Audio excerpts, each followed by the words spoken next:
Tuhan mencari orang bersungguh-sungguh hati dalam Dia. Tuhan tahu apa cerita hati saudara. Tuhan tahu bahwa saudara berkata seperti Esther berkata, saudara pun tidak kebetulan di mana Tuhan meletakkan saudara masing-masing. Suatu hari mungkin saudara menghadapi situasi di mana saudara perlu membuat pilihan, maka saudara diam saja mencari aman, atau saudara berani bertindak mengambil risiko demi menyelesaikan panggilan Tuhan. Mari pilih selesaikan panggilan Tuhan berapapun halnya. Kenapa? Karena kita mengerti Tuhan ada di atas segalanya.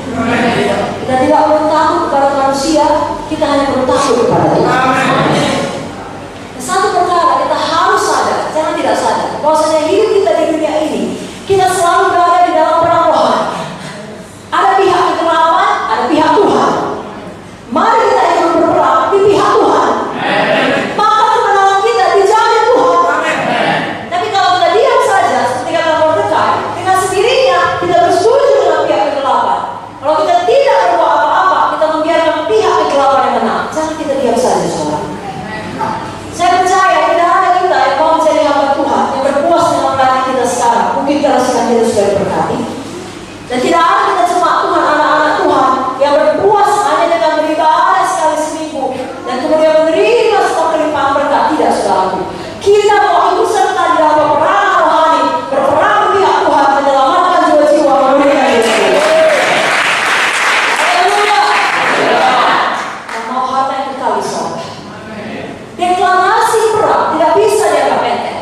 Kalau ada satu negara menyatakan deklarasi perang, jangankan perang betulan saudara, perang dagang pun tidak bisa dianggap enteng. Apalagi kalau perang betulan itu sangat serius saudara. Di negara ya, kalau Tuhan sudah mendeklarasikan perang, itu lebih serius lagi. Sebabnya kita pun harus serius berperang di pihak Tuhan. Bukan menonton, bukan berdiri diam. Tidak saudara. Hakim-hakim 4 ayat 2-3 saya bacakan. Lalu Tuhan menyerahkan mereka ke dalam tangan Yabin, raja Kanaan yang memerintah di Hazor. Panglima tentaranya ialah Sisera yang diam di Haroset Hagoyim.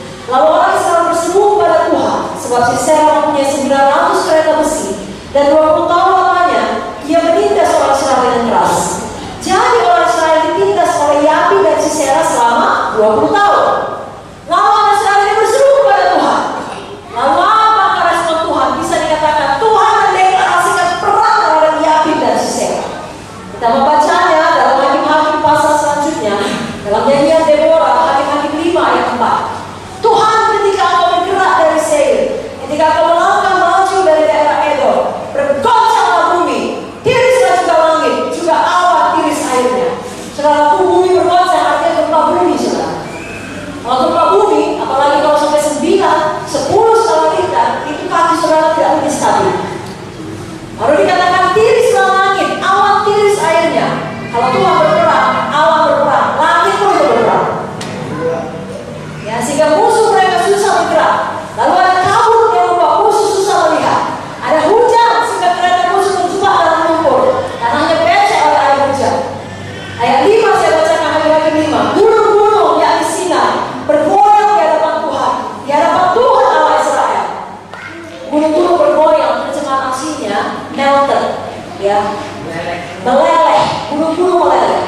Jadi kalau dulu orang-orang kalau namanya mau bersembunyi ke gunung susah ditemukan. Tapi Tuhan bilang gunung pun meleleh, sehingga musuh-musuh Israel tidak akan berhasil jika mau sembunyi di gunung. Memang tidak ada yang bisa bersembunyi dari Tuhan.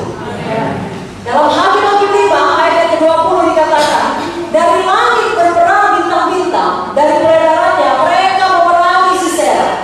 Kalau dulu orang-orang mencari arah saudara, nggak ada kompas, mereka melihat petunjuk di langit.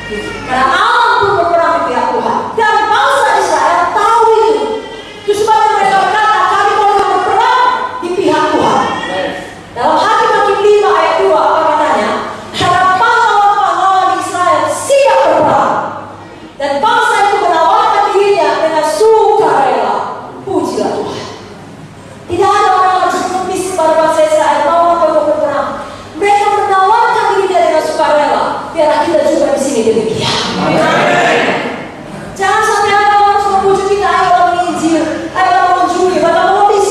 Saudara yang menawarkan diri saudara ke pelayanan. Kebenaran firman mengubahkan saudara. Kasih Kristus menggerakkan saudara. Kuasa Tuhan memberkati saudara. Saudara yang suka dalam berperang pihak Tuhan, berperang menyelamatkan jiwa, berperang memuridkan jiwa, berperang melawan daging, melawan ikatan, depresi, ketakutan.